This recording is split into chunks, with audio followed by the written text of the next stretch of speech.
Hello, everybody. Good afternoon. Hope everybody's doing well.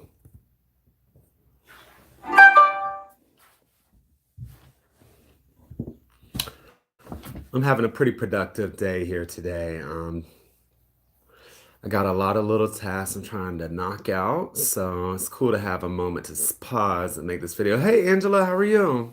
How's your day going? Hopefully, it's warming up there in New York. It's pretty warm today. I had the windows open in the house, just getting some fresh air in, some fresh energy. I burned a little incense. Awesome, Angela. Hey, Courtney. Hey, April. I know April's watching. All right. I know I always say this, y'all, but I'm gonna try to not keep you too long with this topic. But I wanted to talk today about solo chili, but you feel sprinkle. Absolutely awesome. Latasha, welcome. So good to see you.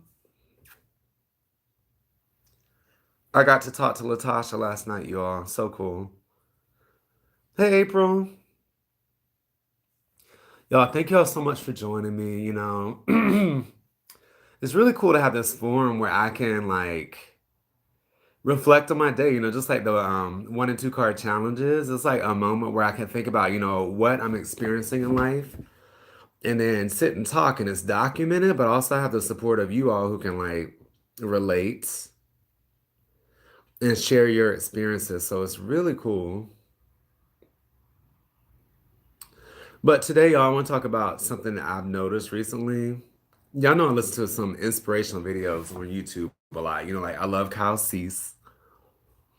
Recently I was put on to Joe Dispenza by two friends, April and Tiffany Wamsley. So he's interesting. I'm just learning more about him. There's another organization that I really enjoy called Mind Valley, and I've discovered some good talks by them. But I get to hear things and then try to figure out ways to like utilize them and just better educate myself. But Kelsey's talks about emotions, and lately I've sort of been learning that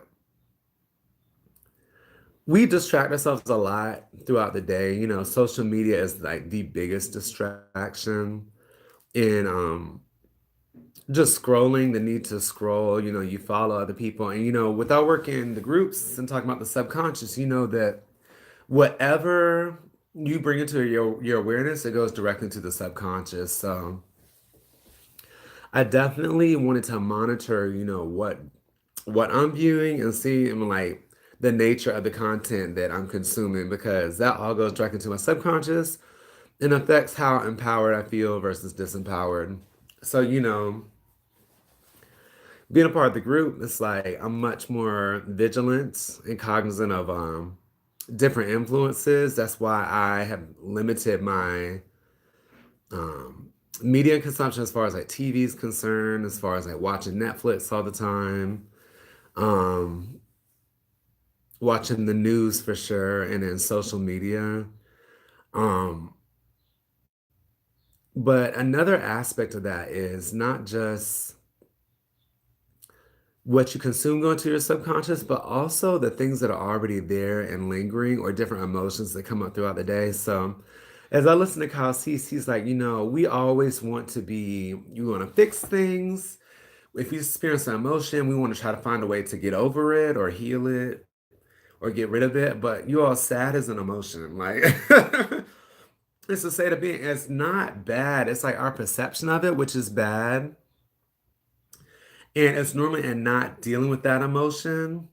He's a guy, y'all. All right, Courtney, I mentioned him a lot. He's on YouTube. He started out as a comedian on Comedy Central and was really successful. He was in some popular movies like 10 Things I Hate About You and other ones, but he stopped his career mid-career and switched over to doing transformational stuff and spiritual stuff. And he incorporates comedy in it, but he's big on like following your heart and getting out of your head and then just sort of like making peace with everything by removing any resistance and just going with your highest calling, which is your higher self, following your heart, all that stuff. So, the first thing is like limiting the type of stuff you consume and make sure. Yeah, we love that movie growing up too. His name is Kyle, Kyle, Cease, Cease. Yes, just like April posted. Thank you. I just really enjoy him, you all. These different people that we listen to and read about, everybody resonates with different things. He's one person I've really been learning a lot from and have resonated with. So you may find your favorites. April liked Joe Dispenza. She put me on to him, and I really enjoyed him. And they basically say the same things, but from different aspects. He's much more clinical and technical with what he has to say, but speaks on the same subjects. But anyway, I think the first way that I've addressed subconscious is by like limiting the influences and making sure that what I allow to affect it is stuff that, I aspire to. So limiting, the media influence, the news, things are different powering, disempowering. That's like the first step. But now I'm getting to a point where it's like dealing with emotions as they come up day to day. When you're in a meditative space specifically, which is something that I haven't practiced a ton recently, and I'm wanting to get back more into that. You can recognize emotions as they surface, and rather than try to treat them, deal with them, evade, whatever, you can allow them to just be and be comfortable with the fact that you had that emotion because they're coming up for a reason. Like it's tapped into, it's most likely it has some associations with them, like issues that you had from childhood or things that have been lingering in your subconscious that you never really address. Because we do get into this pattern of avoiding emotion. He mentions in his videos, like, if we do deal with sadness, it's normally in an effort to relieve it, But we know from our work with, spiritual work, especially in the tarot, like there's good and bad, and those are just perceptions, but there's duality, good and bad, black, white, up, down, right, wrong, whatever. That's all the part of life. You can't just be all one-sided with it. You have to experience things that we perceive as negative. So I've been really doing that lately, and I have been meditating, but I want to just increase the practice because, one thing he mentions, and I really agree with, is the thing that we're like it's like the hardest thing to do, and we're most scared to do is just literally sit with ourselves. We always want to be doing something, we always want to be distracted. If we experience something that's unpleasant, we want to find a cure or relief or remedy. But we don't ever like we really don't even like prioritize is the big thing, but prioritize just sitting in silence and then just going into that space.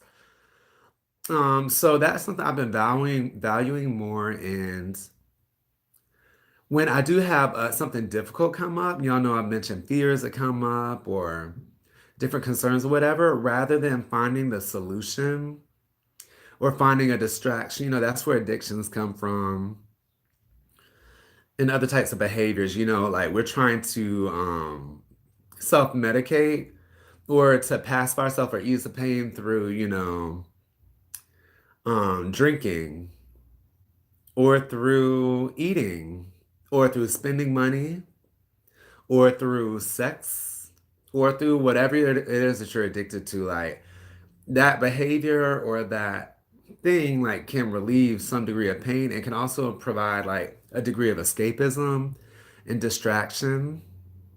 But being on an evolutionary path, spiritual and otherwise, like I think it's really important to just when your emotions come up, allow the space for that emotion to be there and like make peace with it because nothing's permanent, you all. It'll like go away, but you allowing the space for that is like you accept whatever life throws at you, and it's an opportunity to learn more about yourself and to grow. And also, I've heard, and I don't know that I've experienced this yet, but I've heard that when you do that, it'll relieve itself naturally and give you a chance to really heal it. Because what happens when people aren't in touch with their subconscious or themselves on a spiritual level is they collect all of these little scars and traumas and things that are like festering, and they never resolve themselves, and then you end up being triggered by stuff. Like stuff happens, and because you never dealt with the emotion, it's there and it's affecting you. You don't even know it.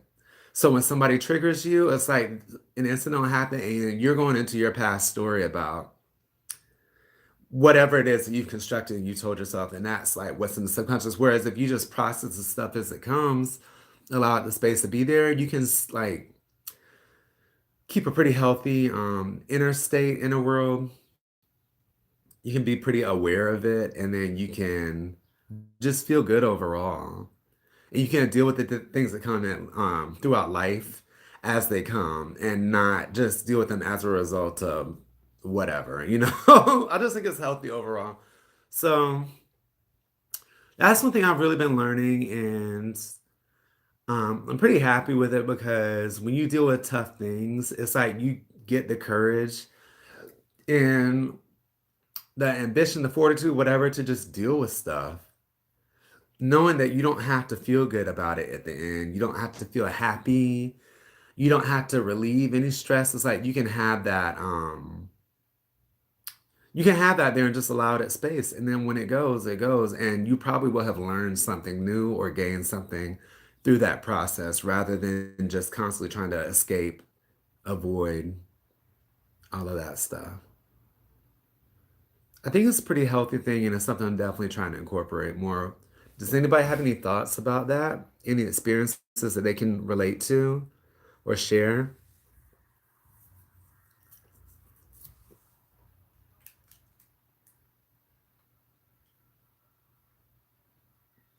I think, the maxim is definitely self-knowledge, know thyself.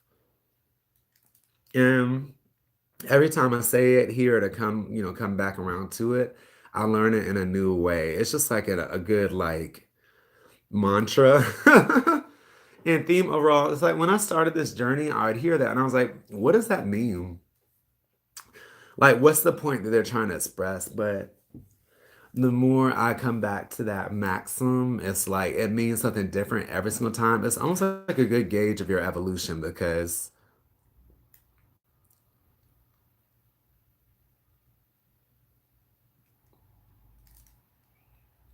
yeah, right, Courtney?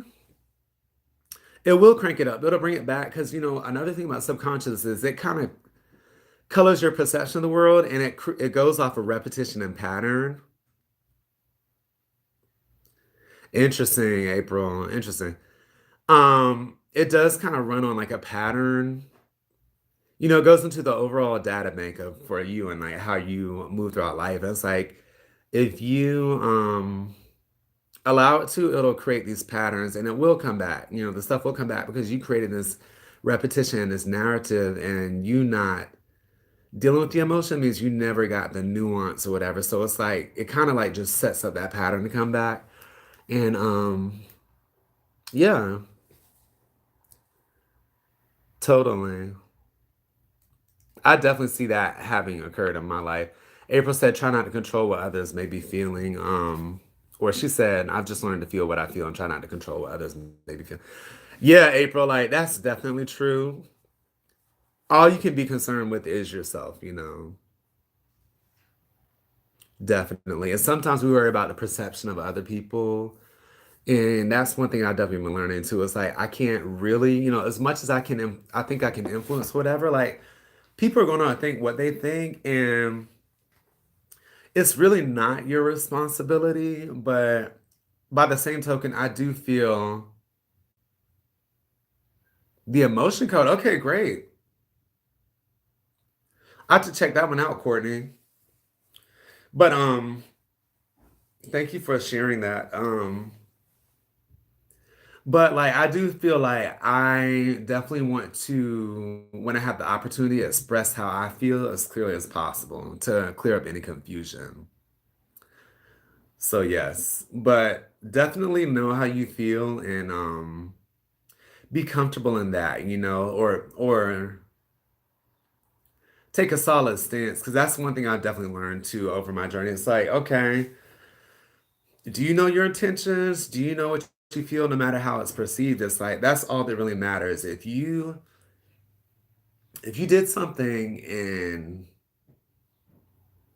it may come into question what your intentions were, or whatever. As long as you know what your intention was, and you can stand firm in that, then that's all that's really important. If you did something without, yeah, that's interesting, April. I figured you would say that. That's a perception of others. Yeah, that's really interesting.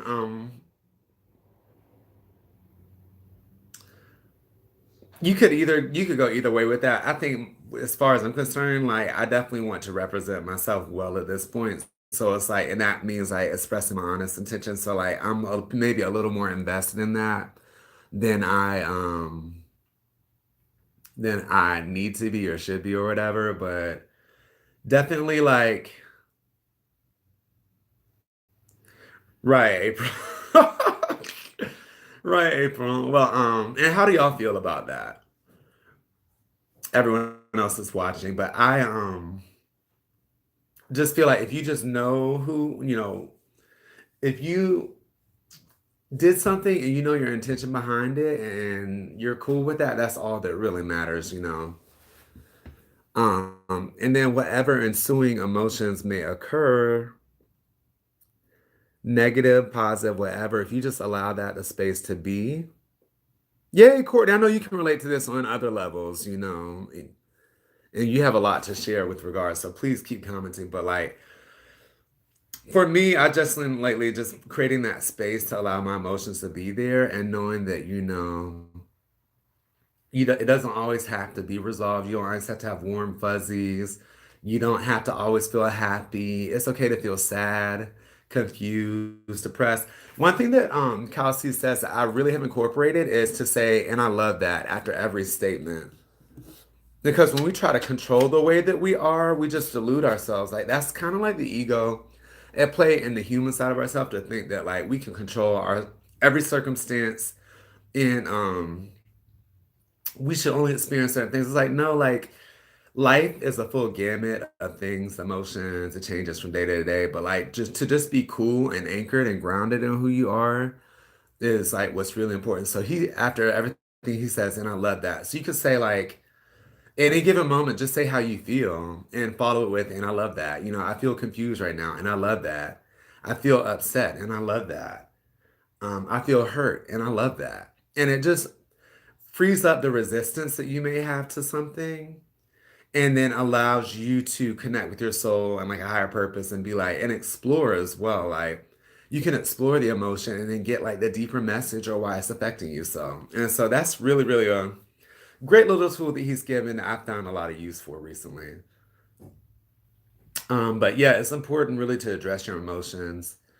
Um, Before this recent part of my journey, like I never really saw myself as like really avoiding emotions so much, and not being able to handle things. But now that I have this new awareness, right, Angela. Right, Angela. Like, it's all a part of the human experience. We have to like allow that. We have to like once again with the non-judgment, we have to not judge ourselves or those emotions. It's like they're there for a reason. So like don't judge sadness, don't judge depression, don't judge anxiety, don't judge whatever lower vibe things you may be feeling. Just sort of like use it as a tool to like open up awareness about, another aspect of yourself. It's the judgment that really like messes us up. Um, so yeah, like if you can remove resistance and just allow those emotions to be. I was just saying in the past, I didn't see myself as avoiding emotions so much, but now that I'm at this level, I'm like, oh, I definitely do avoid them, in different ways. And it's like more because you're so focused on fixing or getting back to a state that feels good or feels right or whatever. But it's like, who taught you that feeling bad or not feeling good was wrong? Like it's all helpful. It's all a part of knowing yourself. That's all I have. Do y'all have any other comments? Thank you so much for everything that y'all have shared and your unique perspectives. I'll definitely be adding that to my understanding of things.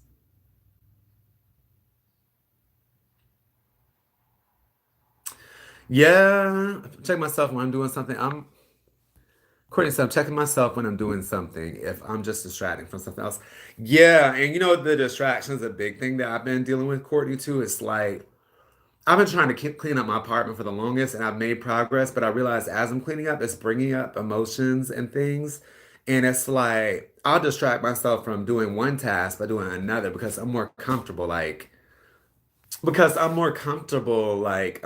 the dishes or whatever than I am sorting through the boxes of stuff that I'm having a hard time to get rid of. So like that's a form of escapism and distraction. It's like doing that stuff gives me more emotions that I have to deal with. And so it's like I distract rather than just dealing with that stuff head on.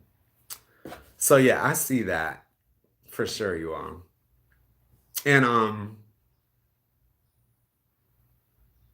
yeah, even that it's like on a different level, but it's just like the distraction, allowing yourself to be distracted from doing the things that are like really important to you. That's stuff that I'm like starting to notice more, living in this distraction environment where it's like there's always Facebook, there's always Instagram, there's always TV, there's always a Netflix series to watch. It's like, okay, how much is this popping up and distracting me from doing things that are really of value in my life? And how much am I prioritizing the things that really are important, like meditation, you all just sitting in silence and connecting to yourself, exploring your inner world. Um, so yeah, addressing your emotions take time to like allow yourself to feel and release you all. Like that's a big one. When you feel your emotions and you allow yourself to process, you feel them and then you can release them and you're free of them. In doing that, you can connect to like your story, your narrative, and see where it was bullshit. You know what I mean? Or see things that trigger you and see where they come from, the root of that, and then you can release that. Through escaping, you never really get the time to address that story and see, okay, where did I create the story? How does it serve me? And how can I like release that shit so I can be a more empowered individual? That's kind of the benefit of doing all this work. So that's it, you all. Thank you all so much for joining in. And I cannot wait to hear from you all very soon. Thank you so much for all your contributions, your sharing, your supports. I love you guys.